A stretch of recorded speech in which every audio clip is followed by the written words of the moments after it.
Right, that's your lot for tonight. We are back. I hope you can join us at just after midnight tonight, when, let me tell you what we've got. We're going to be meeting another world champion at a particular sport, and tonight it's the motorcycling champion who won the 1987 Brazilian Grand Prix, and his name is Wayne Gardner. And I have to say that when I first started researching this, I read it wrong, and I thought we were going to be meeting the world champion at gardening.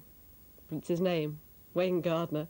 Right, so we shall see you tonight if you can join us for that. After that, we've got an hour of music in Vivid, followed up by The Fugitive, who finds himself fleeing to Mexico. Then we've got the excellent American magazine show, 60 Minutes.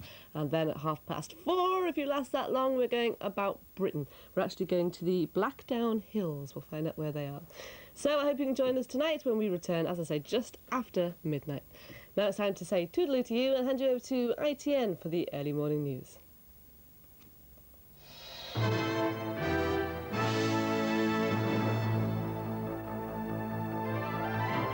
America's Defense Secretary says, tackle Saddam now. Good morning, it's 5 o'clock on Tuesday, the 4th of December. This is the morning news from ITN. The headlines: America has called up more reserves for its armed forces in the Gulf. The Defense Secretary Dick Cheney says the West can't wait forever for sanctions to work. 8 people died and another 20 are injured after 2 planes collided on a runway in America. And here, the Labour Party have launched their attack on the government's education policies. Also in this programme, free trade may bring benefits for some, but British industry has mixed feelings, a report in our world news. And from American television, will the government have to bring back the draft to cope with the Gulf crisis?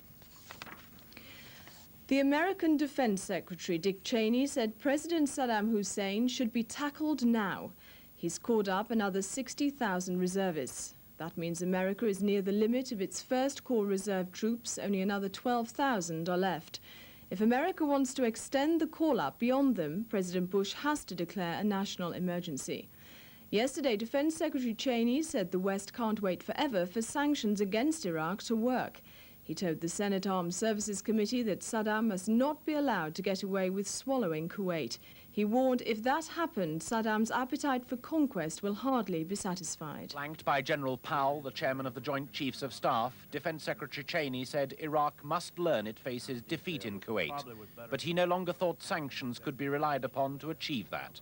That there is no guarantee, given 5 years, that sanctions will force him out of Kuwait. My own personal view is that it's far better for us to deal with him now, while the coalition is intact, while we have the United Nations behind us, while we have some 26 other nations assembled with military forces in the Gulf. He also alluded to the possibility of American forces staying on in the region to restrain future Iraqi ambitions. Mr. Cheney said no one wanted war and that diplomacy remained an important weapon in America's arsenal. But Vice President Quayle, asked about the planned talks with Iraq, said diplomacy like sanctions could not be given forever. This will be a good faith effort, perhaps the last effort made to tell Saddam Hussein that he must get out of Kuwait. He must comply with what the UN resolutions have stated. But should diplomacy fail, the latest opinion poll shows how sharply divided Americans are between the remaining options. 49% want more time for sanctions, 42% say attack if Iraq's not out of Kuwait by January the 15th. Britain has agreed to settle the bill demanded by Iraq for holding 19 construction workers hostage in a luxury hotel in Baghdad. The Foreign Office said the British Embassy would pay the £150,000 account, then try to get the money back from the men's employers.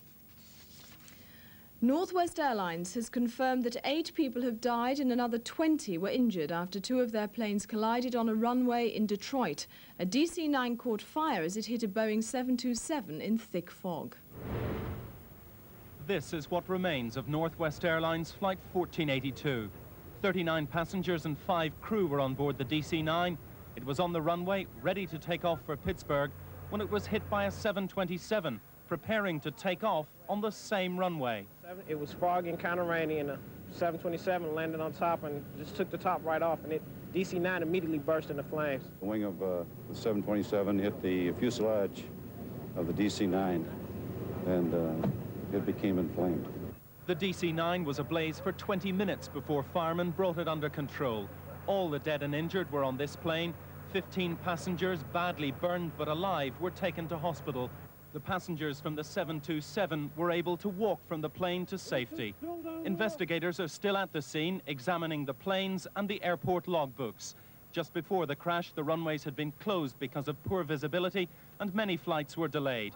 The question many are asking is, how did even half the passengers survive amid such an inferno?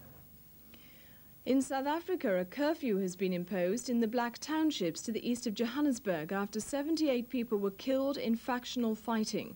Zulu migrant workers loyal to Chief Buthelez's Inkatha party attacked supporters of the rival ANC.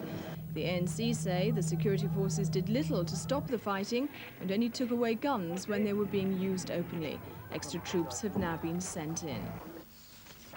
A Protestant man has been shot dead outside his home in Mahara, County Londonderry.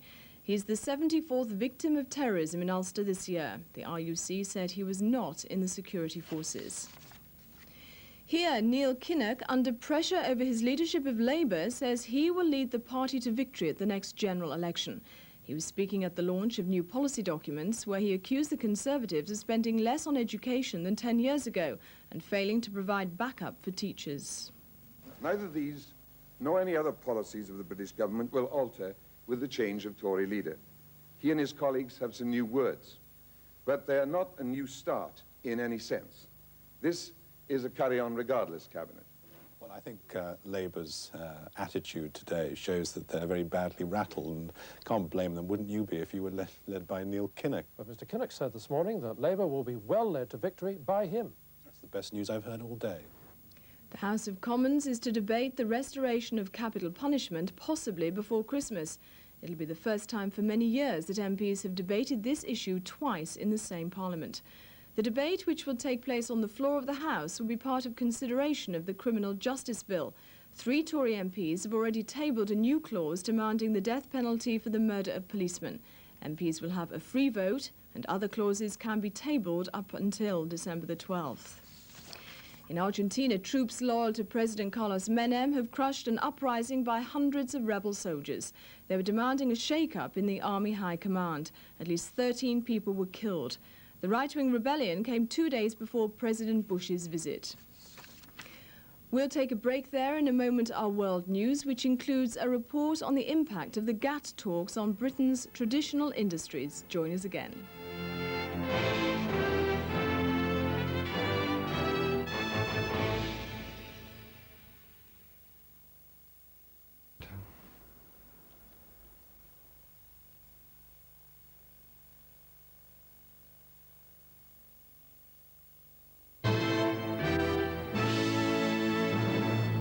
Welcome back. It's 9 minutes past 5 and time for our world news. This programme was first seen by viewers overseas last night.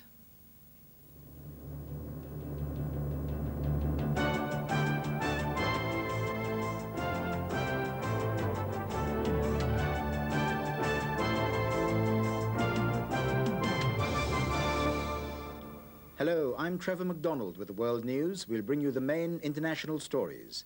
The headlines: President Bush says offer of talks with Iraq won't weaken UN resolve. President Menem declares state of siege in Argentina, and 80 people die in South African township violence. First, Kuwait has said it will not compromise with Iraq over the exploitation of disputed oil fields and Iraqi access to the Gulf waterways. The warning came from the finance minister of Kuwait's government in exile, Sheikh Ali Al-Khalifa Al-Sabah. This flies in the face of reports that the planned visit to Baghdad by the American Secretary of State James Baker later this month could be linked to a compromise. Before Iraq invaded Kuwait 4 months ago, President Saddam Hussein accused Kuwait of stealing from an oil field which straddles their border by sinking wells with pipes that slant under Iraqi territory. Iraq also claims sovereignty over 2 Kuwaiti islands near Iraq's short Gulf coastline. Some international politicians had suggested that these issues could lead to a compromise, but the latest Kuwaiti statement makes it clear that that is unacceptable to them. President Bush, at the start of his visit to South America, said he was adamant the talks with Iraq will not lead to a weakening of the UN resolve to force Saddam Hussein out of Kuwait. The meeting, arranged between Iraq's president and US Secretary of State James Baker, follows discussions between the 5 permanent members of the UN Security Council on how to make Saddam Hussein understand he does face war if he won't comply with UN resolutions. Mr. Baker said there was an excellent chance Saddam Hussein would leave Kuwait once he fully understands the position, and there could be a reward for leaving, he said. If he complied with the resolutions, his reward for that would not be a military attack by the United States. US Defense Secretary Dick Cheney says America may retain a military presence in the Middle East to prevent any repeat of Iraqi aggression. He told the Senate Armed Services Committee that even if Iraq withdraws from Kuwait, it mustn't invade again. Can we make the judgment that sanctions will achieve the desired result of forcing him out of Kuwait? I don't know. I don't think we can make that judgment. They might, but then again, there's a lot of evidence that they won't. Keep in mind the consequences if we fail. If Saddam wins, if he keeps Kuwait, if the coalition falls apart, if economic sanctions don't work, if we don't use military force, if that's the only way to achieve our objective to force him out, then we've got a hell of a problem. The key to any peaceful solution could be some understanding that the Palestinian problem would receive international attention after Kuwait was liberated. It's what Saddam Hussein's been demanding, but something the Americans insist is a separate issue. The former world heavyweight boxing champion Muhammad Ali is returning to the United States with 15 American hostages released by the Iraqi President Saddam Hussein. 6 British and 2 Canadian hostages were also freed. Muhammad Ali says he intends to return to Iraq later this month to seek the release of more Americans. In the United States, the Christmas holiday is perceived as the critical period for troop morale, and floods of mail and supplies have been sent to Saudi Arabia for the troops. From a small hut on a Saudi Arabian airbase comes a sound that is increasingly familiar to American troops. Good morning, Saudi Arabia. Radio Desert Shield is just one of the many services for US forces. The British have nothing to match it. Desert Shield Network, FM. Britain's efforts to cheer up troops centres on the mail flight. The Royal Engineers Postal and Courier Squadron ensures letters reach even remote desert locations within 3 days. But even this is dwarfed by the massive American operation to give a boost to the morale of US troops. Dhahran is awash with mail from America, 400 tons a day. Only a fraction comes from London, but morale among the British troops is not seen as a problem. They feel they're here for a valid, legitimate purpose. They were training hard and spirits were high. We don't have a morale problem as far as I can tell. The Americans queue up to see the messages and drawings sent to them from school children. Many come addressed to no one in particular. But it has a powerful effect on men who are spending the Christmas season steeling themselves for war. Corporal Graves from Ohio has just received 50 Christmas cards sent by children from his hometown. Thank you for defending our country. The letters are a gesture that he says makes it all worthwhile. The British are in a lonelier position and are not getting such obvious public support.